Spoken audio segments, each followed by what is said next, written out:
Troya no cayó por la fuerza de las espadas, sino por una decisión tomada mucho antes de que ardieran sus murallas. Antes de los ejércitos, antes de los héroes, incluso antes del engaño, hubo un error, y ese error nació entre dioses. Bienvenidos a la mayor tragedia de la antigüedad. ¿Cuál es el detonante de la guerra de Troya?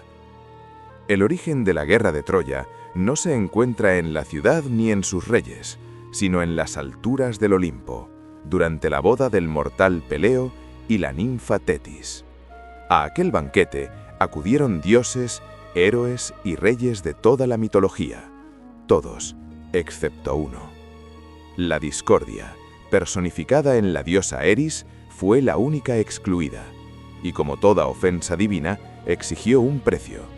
Se presentó en la boda y arrojó una manzana de oro con una inscripción sencilla y letal: Para la más bella. Zeus la recogió y al levantar la mirada, Eris se había marchado. 3 diosas reclamaron el regalo: Hera, reina del Olimpo; Atenea, diosa de la guerra y la sabiduría; y Afrodita, diosa del deseo. Zeus comprendió de inmediato que elegir sería encender una guerra entre dioses, así que hizo lo que mejor sabía hacer: desvió la responsabilidad, y fue Hermes quien le dio la respuesta. Así entra en escena Paris, príncipe de Troya, un niño marcado por una profecía que anunciaba que sería la ruina de su propia ciudad. Para evitarlo, fue abandonado y creció lejos del palacio, ignorante de su linaje, pastoreando rebaños en las laderas del monte Ida.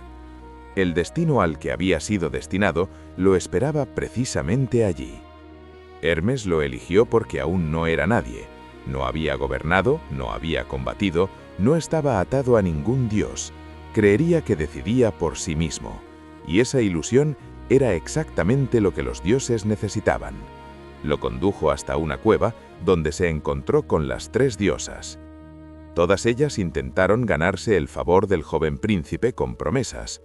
Hera le ofreció poder, convertirlo en el gobernante más grande de su tiempo. Atenea le prometió gloria, jamás perder una batalla, convertirse en un héroe invencible. Afrodita, en cambio, no habló de reinos ni de guerra. Le mostró el rostro de la mujer más bella del mundo y le prometió su amor. La manzana fue entregada a Afrodita. En ese instante, sin que él lo supiera, la guerra quedó sellada. Hera y Atenea no olvidaron el agravio y juraron venganza contra Troya. La mujer prometida tenía un nombre: Helena, Helena de Esparta, y por ella el mundo ardería. Helena no era solo una mujer hermosa, era hija de Zeus y de Leda, y su belleza no era un rasgo físico, sino un signo divino. Allí donde estuviera Helena, el prestigio, la legitimidad y el poder la seguían. Poseer su mano significaba más que amor, significaba autoridad entre los reyes de Grecia. Ese fue el problema. Cuando llegó el momento de buscarle marido, Esparta se llenó de príncipes, héroes y señores de la guerra. Cada uno reclamaba a Helena como su derecho, y cada rechazo amenazaba con convertirse en un conflicto armado. Tíndaro, rey de Esparta y padre adoptivo de Helena, comprendió que elegir a uno significaba ganarse el odio de todos los demás. Fue entonces cuando intervino Ulises, rey de Ítaca. No era el más fuerte ni el más temido, pero sí el más astuto. Propuso una solución sencilla y peligrosa. Helena elegiría libremente a su esposo, y todos los pretendientes jurarían respetar su decisión. No solo eso, jurarían también defender al elegido y proteger el matrimonio frente a cualquier amenaza futura. Tíndaro aceptó. Los reyes juraron.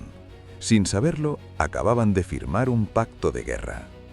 El afortunado fue Menelao, no el más poderoso ni el más temible, sino el más conveniente.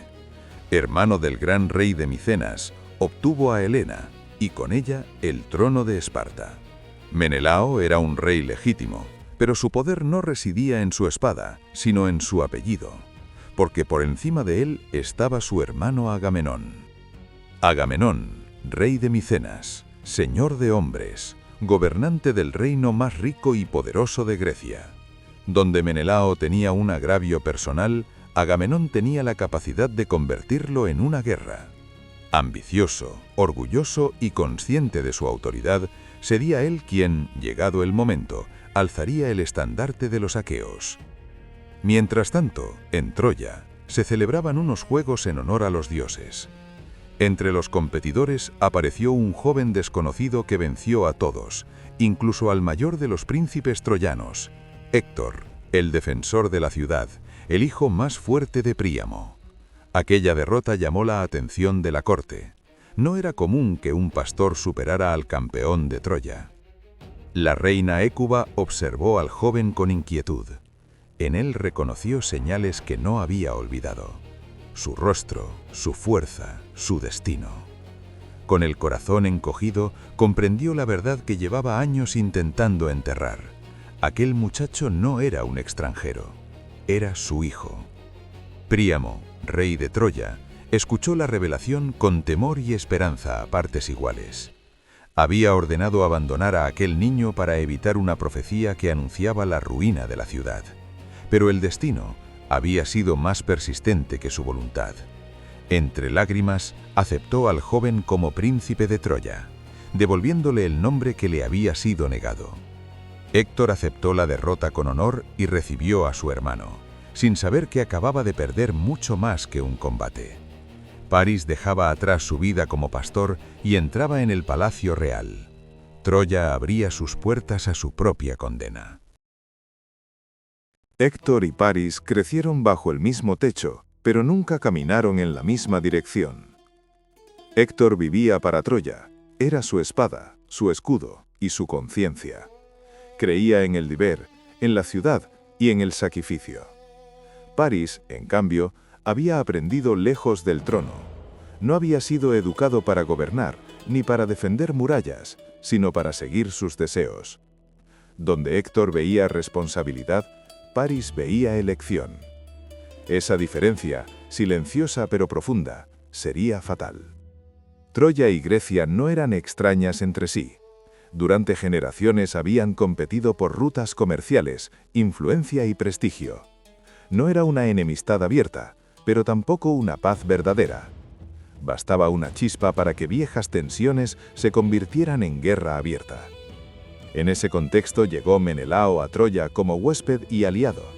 Fue recibido con honores, banquetes y promesas de amistad.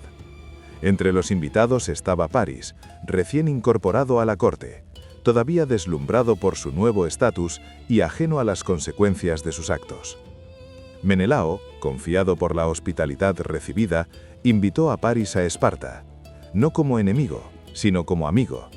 Una invitación entre reyes sellada por juramentos sagrados de hospitalidad que ningún hombre honorable debía romper. Pero el destino no concede treguas. La muerte de un familiar obligó a Menelao a abandonar Esparta durante unos días, dejando su casa y su reino en manos de su invitado. París se quedó solo en el palacio, que no le pertenecía, y allí, en ausencia del rey, cruzó el límite. París no solo traicionó la hospitalidad, vació los tesoros de Esparta, cargó oro, joyas y riquezas en sus naves, pero el botín no era suficiente. Afrodita reclamó el pago de la promesa hecha en el juicio. Con la ayuda de Eros, inclinó el corazón de Helena hacia París. No fue una decisión libre, ni un arrebato humano.